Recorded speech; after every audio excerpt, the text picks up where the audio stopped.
Russia has so much wealth that it can afford to spend billions of dollars on massive infrastructure projects, including ones that seem frivolous. The Russky Bridge is the longest cable-stayed bridge in the world, but it doesn't see much use on a daily basis. Russia spent a staggering $1.1 billion to build this impressive bridge that connects the Vladivostok to Russky Island. The only problem is that Russky Island is sparsely populated.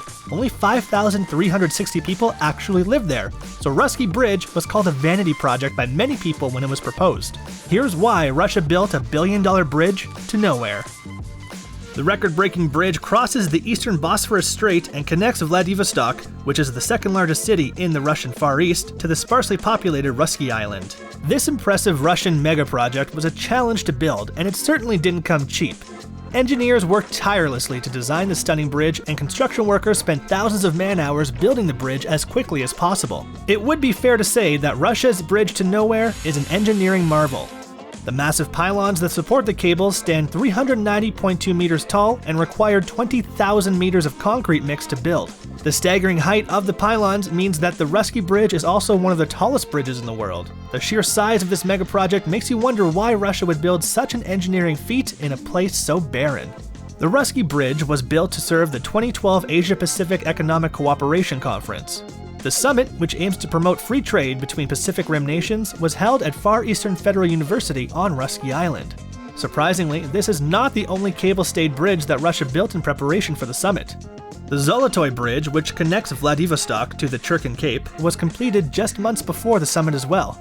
With a span of 737 meters, it may not be as long as the Russky Bridge, but it was still quite costly with a $235 million price tag. The Russky Bridge was completed in July 2012, just months before the 2012 Asia-Pacific Economic Cooperation Conference was held in September. Because the bridge was built solely to promote the summit, many consider it to be a vanity project. Building a bridge as large as the Russky Bridge is no easy feat. Engineers spent thousands of man-hours making sure the details were exactly right before the construction process could begin.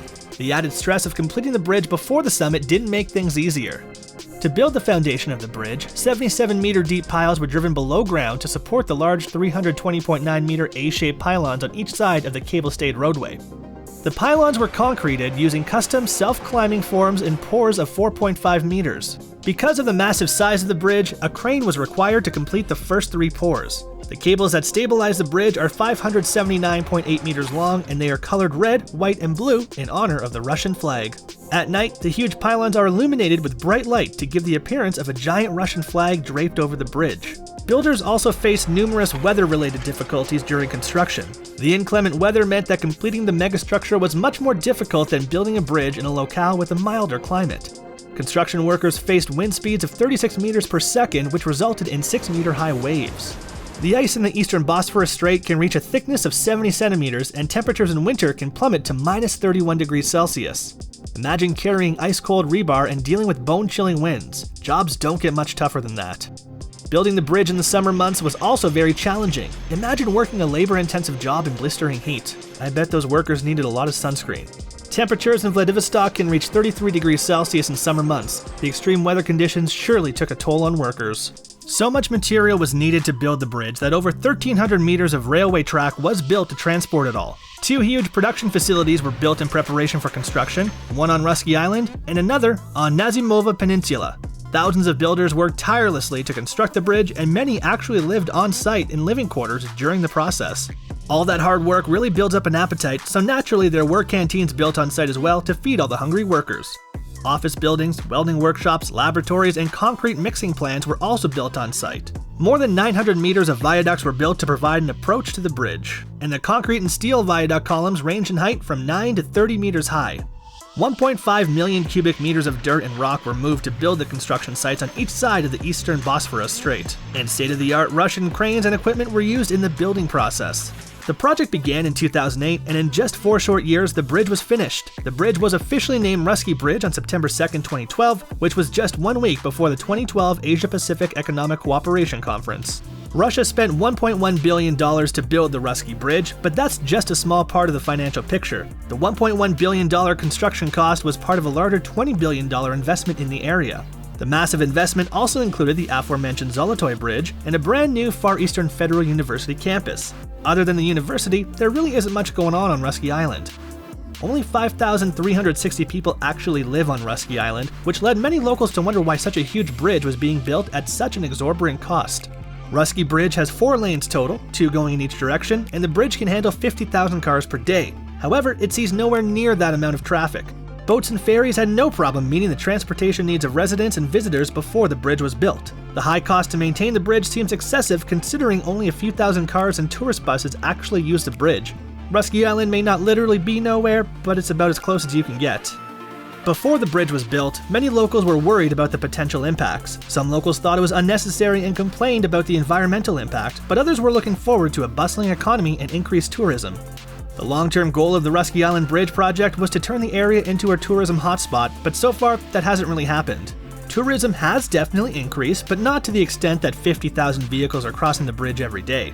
Numerous luxury hotels were built in time for the 2012 Asia-Pacific Economic Cooperation Conference, but they are far from packed today. The Russian government wants to turn Russky Island into a business and academic hub, and it's quite possible that could still happen in the future. Far Eastern Federal University is growing at a rapid pace, and today the university serves 41,000 students.